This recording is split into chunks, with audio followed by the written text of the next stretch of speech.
அனைவருக்கும் வணக்கம். November 16th Monday இந்த ஹிந்து சென்னை எடிஷன் முக்கியமான நியூஸ் செலெக்ஷன் பார்த்துடலாம்.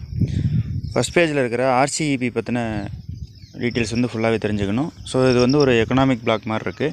ஸோ அதில் எத்தனை நாடுகள் இணைஞ்சிருக்காங்க, அதிலும் ஏஷியான்லேருந்து எத்தனை நாடுகள் இணைஞ்சிருக்காங்க அப்படின்றத நோட் பண்ணிக்கணும். ஸோ அதுக்கப்புறம் இவங்களோட ப்ரைமரி மோட்டோ என்ன, அடுத்த ஒரு 5 இயர்ஸ்க்கு என்ன பிளான் வச்சுருக்காங்க அப்படின்றத இவங்களோட சம்மரியில் கொடுப்பாங்க. அது எல்லாமே நம்ம தெரிஞ்சு வச்சுக்கணும். நம்ம நெய்பராக இருக்கிற மியான்மரில் சூக்கி வின் பண்ணியிருக்காங்க. ஸோ இதனால் அங்கே இருக்கக்கூடிய பொலிட்டிக்கல் சிஸ்டம் எப்படி மாறப்போகுது, இந்தியாவோட டிப்ளமேட்டிக் ரிலேஷன்ஸ் எப்படி மாறப்போகுது அப்படின்றத நம்ம நோட் பண்ணிக்கலாம். இந்த ரோஹிங்கியா இஷ்யூ, ஸோ இந்த ரோஹிங்கியா முஸ்லீம்ஸுக்கான இந்த இஷ்யூவில் நம்ம இவங்க சூக்கி பவருக்கு வந்ததுக்கப்புறம் ஏதாவது மாற்றங்கள் வரப்போகுதா, அதனால் நம்மளோட டிப்ளமேட்டிக் ரிலேஷன்ஷிப் எந்த அளவுக்கு சேஞ்ச் ஆகுது அப்படின்றத நம்ம நோட் பண்ணிட்டால் போதும். அடுத்து forest rights claims of 1200 tribals ரிஜெக்டடுன்னு இருக்கு இல்லையா. ஸோ இதையும் நம்ம நோட் பண்ணி வச்சுக்கலாம். ட்ரைபல் சம்மந்தப்பட்ட நியூஸ் ஒரு வேளை ஸ்டேட் வைஸாக வந்திருந்தாலுமே, ஏதாவது ஒரு குறிப்பிட்ட மாநிலத்தில் இந்த மாதிரி ட்ரைபல் இஷ்யூ சம்மந்தமாக எந்த நியூஸ் வந்திருந்தாலுமே அதை படிச்சுக்கணும். அது என்ன பேசிக்காக அது எது சம்மந்தப்பட்டது, எதனால் அந்த ட்ரைபல்ஸ் இந்த மாதிரி ஆகிருக்காங்க. ஸோ இதில் என்னென்ன கமிஷன்ஸ்லாம் உள்ளே வருது, that means national tribal commission, scheduled tribal commission உள்ளே வருதா, அப்போ யாரெல்லாம் எந்தெந்த ஏஜென்சியெல்லாம் சம்மந்தப்பட்டிருக்காங்கன்றது ரொம்ப ரொம்ப ரொம்ப முக்கியமான ஒரு விஷயம். அதையும் நம்ம படிச்சுக்கணும். அடுத்து Arunachal records best sex ratio, Manipur the ஒஸ்ட்டுன்னு சொல்லியிருக்கிற இந்த நியூஸ் இம்பார்ட்டன்ட். இப்போ இதிலே நமக்கு தெரியுது, நம்ம நார்த் ஈஸ்ட் அப்படின்ற மாதிரி ஒரே மாதிரி நம்ம அட்ரஸ் பண்ணுறோம். பட் ஆனால் அவங்களுக்குள்ளே அந்த நார்த் ஈஸ்டர்ன் ஸ்டேட்ஸ்குள்ளே இருக்கக்கூடிய வித்தியாசமான கல்ச்சர், இதெல்லாம் ஒவ்வொருத்தரும் ஒவ்வொரு மாதிரியான ஒரு ஜாக்ரஃபிக்கல், கல்ச்சுரல், எக்கனாமிக் சுச்சுவேஷனில் இருக்காங்க அப்படின்றத இது இண்டிகேட் பண்ணுது.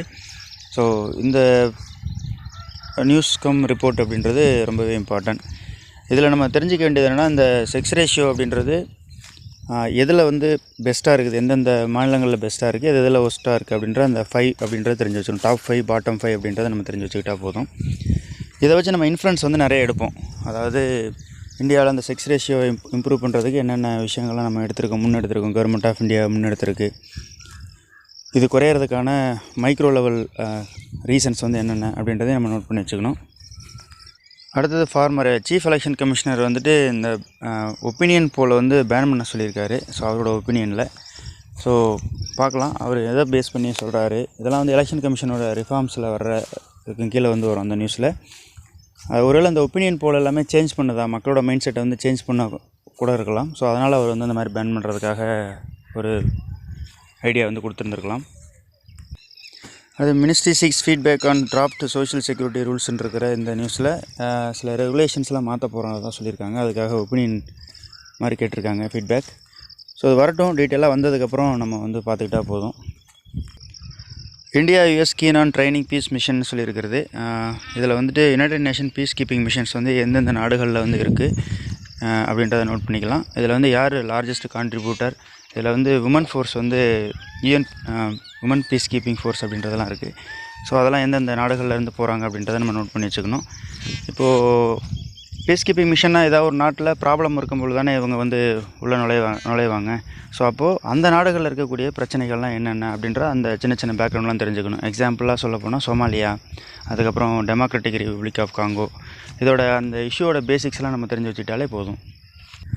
அடுத்து வேர்ல்டு நியூஸில் இருக்கிறது 25,000 எத்தியோப்பியன்ஸ் ஃப்ரீ டு சூடான் அப்படின்ற மாதிரி. ஸோ ஏற்கனவே எத்தியோப்பியாவில் டைக்ரே அப்படின்ற இடத்துல ஒரு ப்ராப்ளம் நடந்துகிட்ருக்கு, ஒரு புரட்சி மாதிரி நடந்துகிட்ருக்கு. ஸோ அதனால் மைக்ரேஷன், ஒரு மாஸ் மைக்ரேஷன் அப்படின்றது நடக்குது. ஏற்கனவே சூடான் அப்படின்றதே ஒரு வறுமையான ஒரு நாடு தான். இப்போ அவங்களுக்கு எத்தியோப்பியாவிலேருந்து அங்கே போகிறாங்க அப்படின்ற போது மைக்ரேஷன் கிரைசிஸ் இருக்குது. ஸோ இதுக்கு United nation high commission for refugees அப்படின்றவங்க என்ன பண்ண போகிறாங்க, என்ன நடவடிக்கை எடுக்க போகிறாங்கன்றதை நம்ம வெயிட் பண்ணி பார்க்கலாம். ஸோ இந்த எத்தியோப்பியா அப்புறம் சூடானை சுற்றி இருக்கக்கூடிய நாடுகளோட இந்த நாடுகளோட பார்டரிங் கண்ட்ரிஸ் எல்லாமே தெரிஞ்சு வச்சுக்கணும். கேபிட்டல், கரன்சி இதெல்லாமே தெரிஞ்சு வச்சுக்கணும். அது normal life possible by next winter அப்படின்ற மாதிரி சயின்டிஸ்ட் சொல்லியிருக்காங்க இந்த COVID-19 பற்றி. ஸோ பார்க்கலாம் எந்த அளவுக்குன்னு. இதோட இன்றைக்கி நியூஸ் செலெக்ஷன் முடியுது. மற்றும் ஒரு நியூஸ் செலெக்ஷன் வீடியோவில் சந்திக்கலாம். அனைவருக்கும் நன்றி.